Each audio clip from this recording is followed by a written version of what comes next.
My daddy thought this lady, she's ready for marriage. She should go out there like other women to get married and I'll get dowry. But I did extraordinarily. I started very small as home-based with only one machine. And I had only one lady who was working with me. I wanted something that was so different. And one of the challenges was that disobeying my mother. Mimi tangu mwanzo nilikuwa napenda sana mambo ya ushonaji. Yaani ni kitu kilikuwa kwenye damu. In an economy like Tanzania or like Uganda or like Kenya, where it's a developing economy, it's growing, and you can feel that these countries are growing. But when you fail to empower 50% of your population to participate equally, you're losing out. The whole country's losing out. The economy is growing. We see a number of opportunities arising. And as a result, we will see a lot more women trying to realize that they need to do much better than they are doing now. I'm working for the biggest company in Europe, the Alpine Club of Germany. Doing 300 clients per season, it's not easy. In Tanzania, for example, whenever they see you with more than 300 clients, they think, now, what is this? She's a lady. Hey.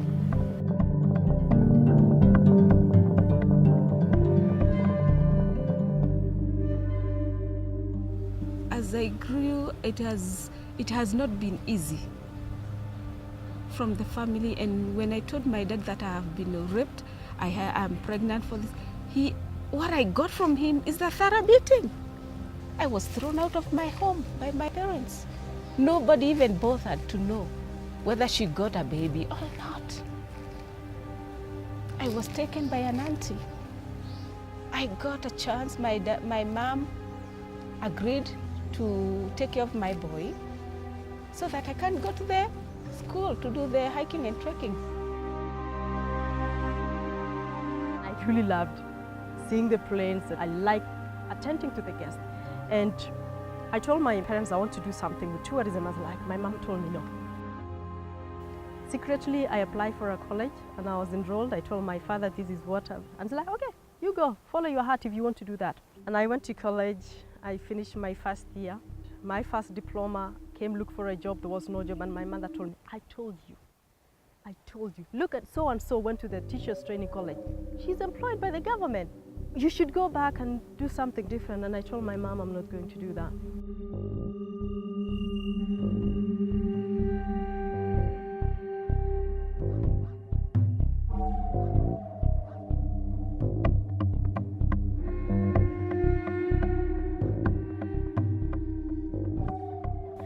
I did the interview and I told him, what is a ranger? It's like, a ranger is a person who takes guests on a game drive. And how do you feel about it? Are you ready to face the challenges? It was a difficult thing to do. Every time they'll tell you, Charity, this is not your work. This is not where you belong. Go back home, you belong to the kitchen. And I realized at the end of the day, nobody wanted me. Even on the mountain, with the guides and porters, because when you're doing it, you are all alone as a woman. Senior guides who have been there for most of the time could tease me and tell me, now, you are so desperate as a lady, you are good looking, you could not go look for a man to marry you. You've come here to do this dirty job as a lady. No bath, no washing, sleeping on the ground. Now, what is all this? But I told them what a man can do, I can also do it. So when I started my own company, everybody was, what?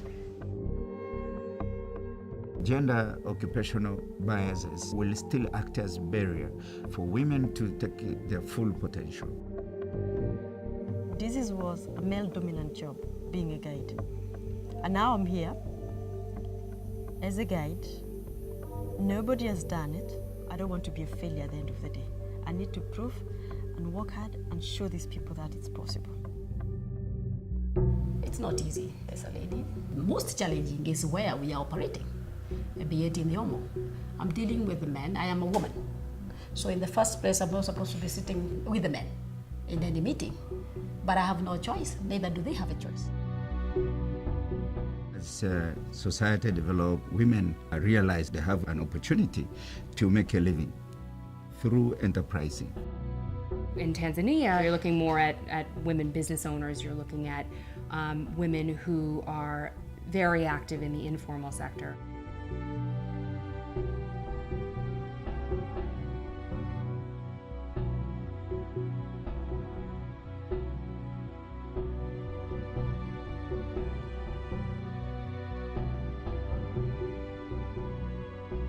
Most of the women, they are informal sector.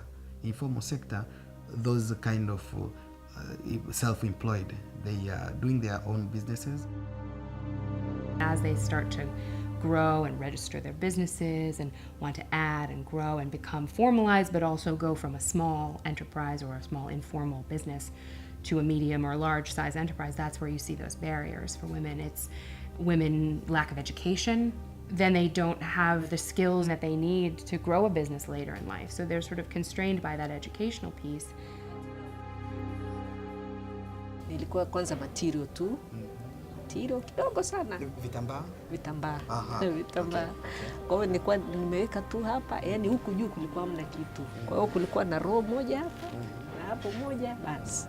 Mwanzo nilikuwa nafanya biashara kwa ugumu kwa sababu alikuwa haithamini, yani haitilii maanani, alikuwa naona kama yani hamna kitu ninachokifanya.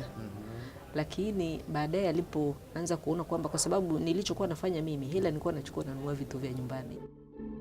I just started my business without any capital from anybody. But I started with saving my own money. And it's me whom I was doing all activities like purchasing raw materials, sourcing customers, delivering those items. We realized that there is an issue of equality and inequality, and so they need a lot of empowerment. For that to happen, voicing is important. Somebody, he's the big man. He wants, first of all, before he meets you, before he does anything to you, he has to take you out for a coffee. Yet you are manipulated just because you are a woman. Our registration institutions is not so clear, it's not so transparent sometimes.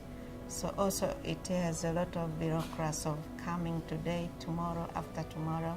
So it might be taking too long, the process your business to be registered.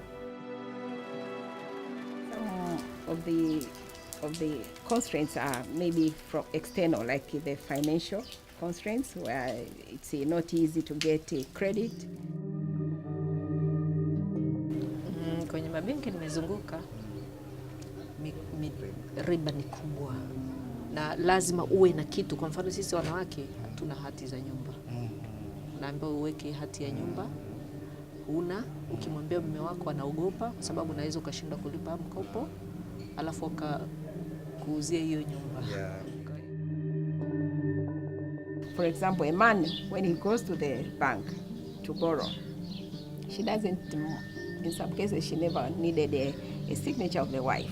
But women do need the signatures of their husbands to borrow. And that tendency is stupid. Luckily, we do have banks and financial institutions that gives loans to women. That's the most important thing.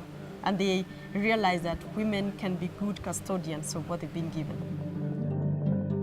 The changes that are coming down even in the Omo, the oil prospects and the big farms and all these things that are happening, cotton farms and all this, and the majority will still be women because it's not the men. These traditional men are very proud, and for them, because that is also the way they are treated, they are special. You go to Uganda, and what we looked at there, on a much different scale, there's a similar issue. It's the resources and the barriers to what women are doing there. You're looking at women trying to farm an acre of land with one handheld hoe. That takes, I think they were telling us, it takes 2 weeks to plow a field with that one sort of handheld device. If they had an ox plow, it would take them 2 days. If you look at that productivity difference, I think that's the key issue there is how do you make women a little bit more productive in the time that they have and in the area they have, and what's the barrier to that woman being able to get an ox.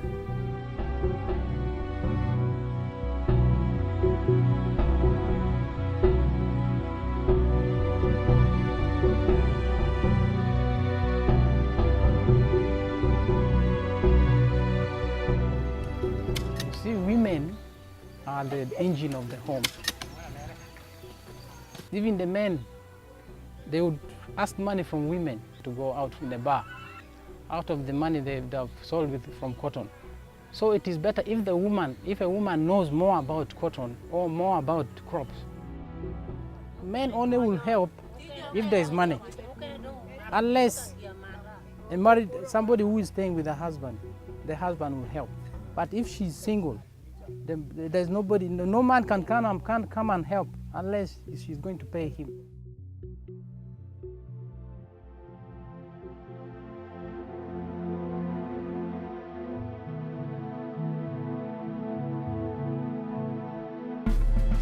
The women must recognize themselves that they need their freedom sometimes, and also they have to educate the husbands that they are equal to them and they have right to run their business and team up in family matters.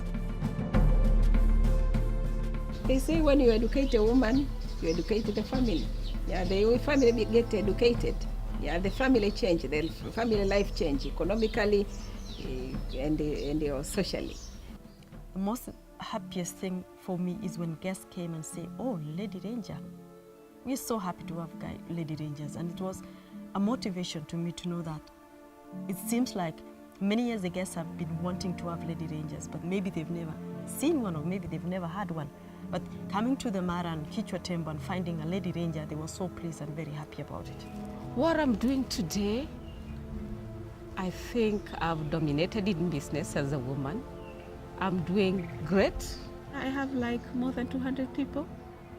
I have 150 porters that are under me. I have 25 porters, 25 guides, qualified, well trained. So whenever we have like 3 groups, 4 groups overlapping, they are well taken care of. I'm feeling proud with my business because it is growing.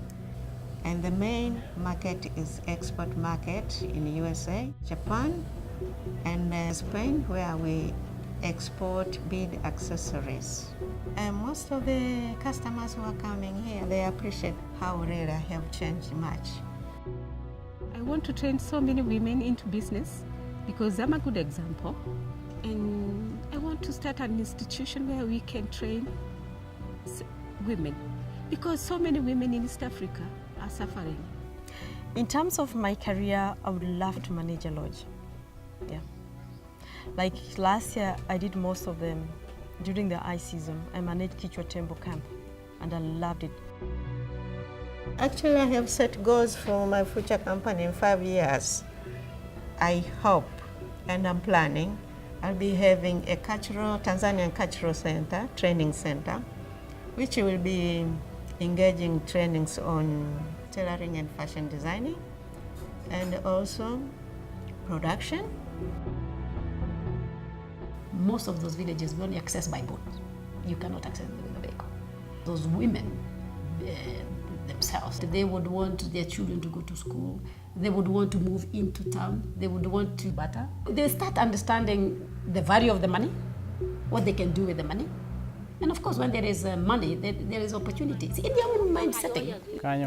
Okay, they want more training. Give them more training other than this, add more. Then if they could get inputs like seeds, pesticides, to help them to improve more so that they can get better yield and reduce the poverty in their house. You know, finding a way to equalize the playing field. It's not promoting women over men. It's finding a way to equalize where they're both able to produce to their full potential.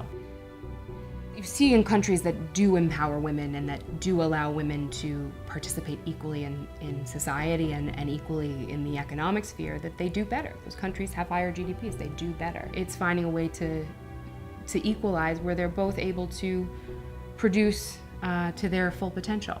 And I think that's the big issue there. I think we should create a world where both men and women they share the same cake.